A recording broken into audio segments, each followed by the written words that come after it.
సంగారెడ్డి జిల్లా అమీన్పూర్ మండలంలో హైడ్రా కూల్చివేతలు కొనసాగుతున్నాయి. 4 బృందాలుగా ఏర్పడి అక్రమ నిర్మాణాలపై హైడ్రా ఉక్కుపాదం మోపుతుంది. ఐలాపూర్లో ప్రభుత్వ స్థలాల్లో నిర్మించిన కట్టడాలను నేలమట్టం చేసింది. కృష్ణారెడ్డిపేట అమీన్పూర్లో ఆక్రమణల తొలగింపు చేపట్టింది. ఎఫ్టీఎల్ పరిధిలోని స్థలాల్లో భారీ బందోబస్తు మధ్య అక్రమ నిర్మాణాలు కూల్చివేతలు కొనసాగుతున్నాయి. హైడ్రా చర్యల్లో అక్రమదారులలో గుండెల్లో వణుకు పుడుతుంది.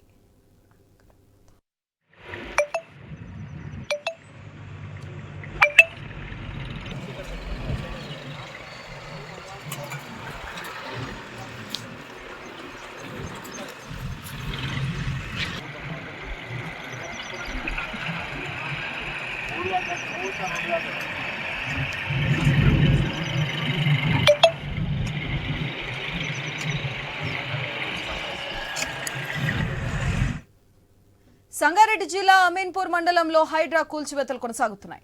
4 బృందాలుగా ఏర్పడి అక్రమ నిర్మాణాలపై హైడ్రా ఉక్కుపాదం మోపుతుంది. ఐలాపూర్లో ప్రభుత్వ స్థలాల్లో నిర్మించిన కట్టడాలను నేలమట్టం చేసింది. కిష్టారెడ్డిపేట అమీన్పూర్లో ఆక్రమణల తొలగింపు చేపట్టింది.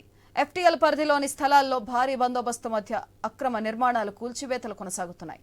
హైడ్రా చర్యలతో ఆక్రమణదారుల గుండెల్లో వణుకు పుడుతుంది. దీనిపై మరింత సమాచారం మా స్పెషల్ కరెస్పాండెంట్ సునీల్ ఫోన్ల ద్వారా అందిస్తారు. సునీల్, హెచ్ఎండిఏ పరిధిలోని సంగారెడ్డి జిల్లా అమీన్పూర్ మండలంలో హైడ్రా కూల్చివేతలు కొనసాగుతున్నాయి.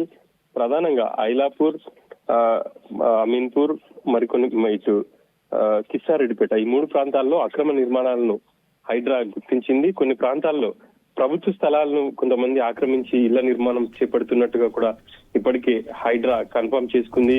మరోవైపు అమీన్పూర్ పెద్ద చెరువు కావచ్చు, అదేవిధంగా కిష్టారెడ్డిపేటలో ప్రభుత్వ స్థలాల్లో పెద్ద సంఖ్యలో అక్రమ నిర్మాణాలు వెళ్తాయని చెప్పేసి కూడా చాలా మంది వీటిని ఆక్రమించి కొనుగోలు చేశారు అని చెప్పేసి హైడ్రా ఇప్పటికే అక్కడ వెళ్లి పరిశీలించి హైడ్రా కమిషనర్ కావచ్చు, అదే హైడ్రా అధికారులు పరిశీలించి వాటిని గుర్తించారు. ఆ మేరకు ఈ రోజు ఉదయం అమీన్పూర్ మండలానికి చేరుకున్నటువంటి హైడ్రా అధికారులు మొదట ఐలాపూర్ లో ప్రభుత్వ స్థలాల్లో ఉన్నటువంటి నిర్మాణాలను తొలగించారు. పూర్తి స్థాయిలో అక్కడ ప్రభుత్వ స్థలం అని చెప్పేసి బోర్డు కూడా ఏర్పాటు చేశారు.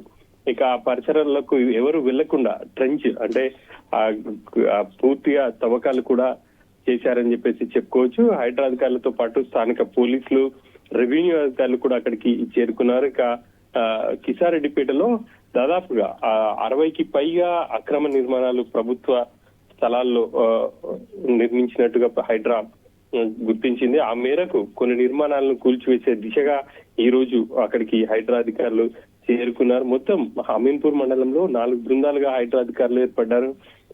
అమీన్పూర్ పెద్ద చెరువులో కొన్ని నిర్మాణాలు కావచ్చు, అదేవిధంగా కిష్టారెడ్డిపేట, ఇక మరోవైపు ఐలాపూర్ లో ఈ 3 చోట్ల 4 బృందాలుగా ఏర్పడే ఆ హైడ్రా కూల్చివేతలకైతే రంగం సిద్ధం చేసుకున్నారని చెప్పుకోవచ్చు. మరి కాసేపట్లో పెద్ద ఎత్తున భారీ నిర్మాణాలు కూడా కూల్చివేసే అవకాశం ఉంది.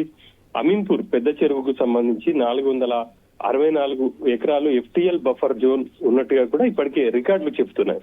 దాంట్లో 60% పైగా స్థలాన్ని ఇప్పటికే అక్కడ చాలా మంది నిర్మాణాలు ఇల్లు నిర్మించుకున్నారు. చాలా కాలంగా తాము అక్కడ కొనుగోలు చేసి నివాసం ఉంటున్నామని చెప్పేసి కూడా అధికారులు చెప్తున్నారు. మరి అమీన్పూర్ పెద్ద చెరువు విషయంలో ఈ హైడ్రా అధికారులు ఎటువంటి చర్యలు తీసుకుంటారు, ఏ నిర్మాణాలపై తమ కొరడా జల్పిస్తారు అనేది ఇప్పుడు చర్చనీయాంశంగా మారింది. ఇక బంధం కొమ్ము పరిసర ప్రాంతాల్లో కూడా అక్రమ నిర్మాణాలు కావచ్చు, ఎఫ్టీఎల్ బఫర్ జోన్ పరిధిలో నిర్మాణాలకు సంబంధించి ఇప్పటికే రెవెన్యూ అధికారులు నోటీసులు ఇచ్చారు. ఆ మేరకు అవి కూడా కూల్చివేసే అవకాశం ఉన్నట్టుగా ప్రచారం జరుగుతుంది. మరి ఇప్పటికే గత కొంతకాలంగా ఆ ప్రాంతాల్లో పెద్ద ఎత్తున నివాస గృహాలు ఉన్నాయి, చాలా మంది వాటిని కొనుగోలు చేశామని చెప్పేసి చెప్తున్నారు. హైడ్రా అధికారులు మరి ఎటువంటి చర్యలు తీసుకుంటారు చూడాలి. ఇక వాటికి సంబంధించి ప్రభుత్వ స్థలం కాబట్టి ఇప్పటికే రెవెన్యూ అధికారులు కావచ్చు, ఇరిగేషన్ నోటీసులు ఇచ్చారు. మరి ఆ నోటీసులు ఇచ్చినన్ని కూలగొడతారా, లేకపోతే హైడ్రా గుర్తించిన నిర్మాణాలను కూలగొడతారా అనేది ఇప్పుడు చర్చనీయాంశంగా మారింది. Sudhatri. Right, thank you Sunil.